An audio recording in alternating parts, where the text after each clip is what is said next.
노다지 썰전, 오늘은 그 질화 갈륨, 개인 기반 통신하고 또 방산 부품 전문 기업이죠. RFIC의 미래를 두고 한번 다른 시각들을 살펴보겠습니다.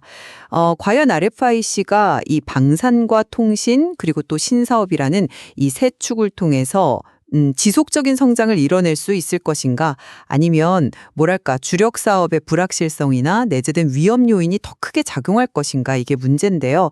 저는 방산 사업의 아주 강력한 성장 그리고 기술 경쟁력을 바탕으로 RFIC의 밝은 미래를 전망하는 입장입니다. 네, 저는 조금 더 신중하게 봐야 한다는 입장입니다. 물론 RFHC가 가진 기술력, 특히 그 개인 분야에서의 경쟁력은 저도 인정합니다. 하지만 이 통신 시장의 회복이 좀 지연될 가능성도 있고 또 방산 사업의 변동성, 그리고 RF 에너지 같은 신사업 성과가 뭐랄까 가시화되기까지 시간이 좀 걸릴 수 있다는 점을 고려하면요. 너무 장밋빛 전망보다는 이 위험 요인을 더 좀 면밀히 따져봐야 한다고 생각합니다. 네. 그래도 긍정적인 측면을 먼저 좀 보자면요. RFIC 성장의 핵심 동력은 뭐니 뭐니 해도 해외 방산 사업이거든요.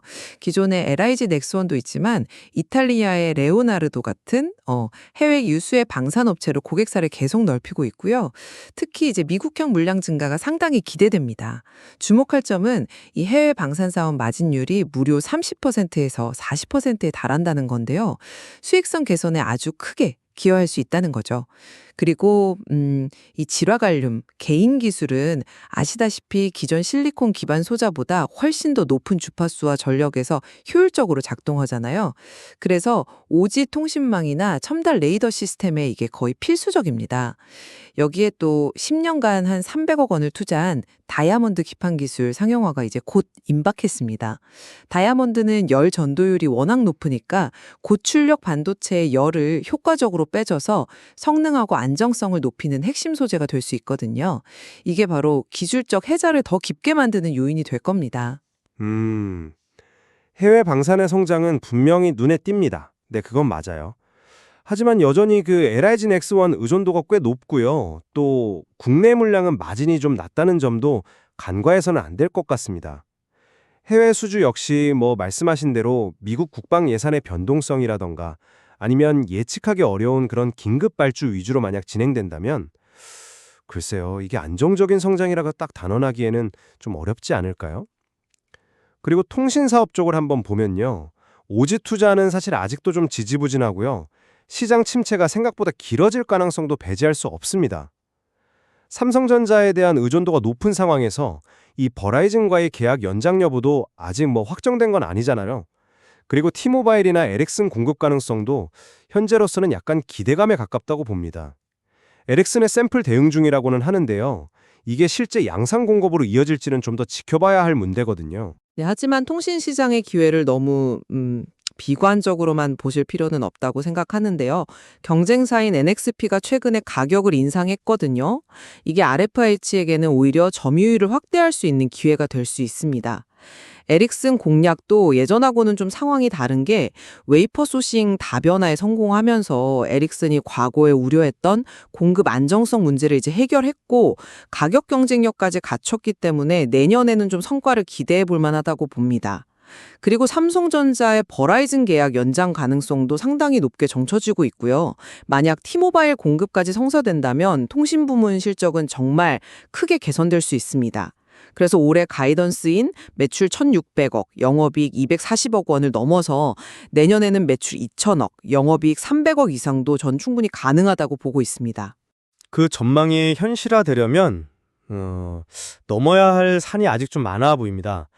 경쟁사 가격 인상은 물론 기회일 수 있겠지만 RFIC는 당분간 가격 인상 계획이 없다고 밝혔단 말이죠. 그러면 점유율 확대는 가능할진 몰라도 수익성 개선 폭은 좀 제한적일 수 있다는 의미가 될 수 있고요. 또 다른 신성장 동력으로 꼽히는 그 RF 에너지, 그러니까 고주파 에너지를 반도체 증착 공정 같은 데 활용하는 사업은 어떻습니까? 잠재적은 물론 커 보입니다만 실제 유의미한 매출 발생은 아마 빨라야 2027년 정도로 예상되거든요. 세계적인 반도체 장비 회사인 어플라이드 머티리얼즈, AMAT와의 협력은 물론 긍정적이죠. 하지만 이 외에 추가 고객사를 확보한다거나 또 시장이 본격적으로 열리기까지는 시간이 꽤 필요할 겁니다. 너무 좀 앞서 나가는 기대는 경계해야 하지 않나. 지금 단계에서는 투자 대비 성과가 좀 불확실하다고 볼 수도 있지 않을까요? RF 에너지 사업은 뭐랄까 20년, 30년을 내다보는 아주 장기적인 포석입니다. 단순히 매출처 하나 늘리는 걸 넘어서 회사의 본질적인 경쟁력을 강화하는 그런 계기가 될 거라고 보고요. 어플라이드 머티리얼즈와는 이미 한 8, 9개 프로젝트를 구체적으로 진행 중이고 내년 하반기부터는 초기 매출 발생도 기대하고 있는 상황입니다. 그리고 아까 말씀드린 다이아몬드 기판 기술 역시 방산이나 우주항공 같은 고부가 가치 시장에서 RFIC의 가치를 한 단계 더 끌어올릴 핵심 동력이 될 겁니다. 그래서 저는 해외 방산의 높은 수익성하고 성장세, 그리고 이 갱과 다이아몬드 기판이라는 확실한 기술 우위가 단기 및 중장기 실적을 꾸준히 견인할 것이라고 확신합니다. 네, 장기적인 관점도 물론 중요합니다만 단기적인 위험 요인도 냉정하게 봐야겠죠. 주력 사업인 통신 시장의 회복이 지연되고 경쟁이 심화될 가능성은 여전히 부담이고요. 방산 사업의 높은 마진율은 매력적이지만 수주 변동성이라던가 지정학적 리스크는 언제든 불거질 수 있는 문제입니다.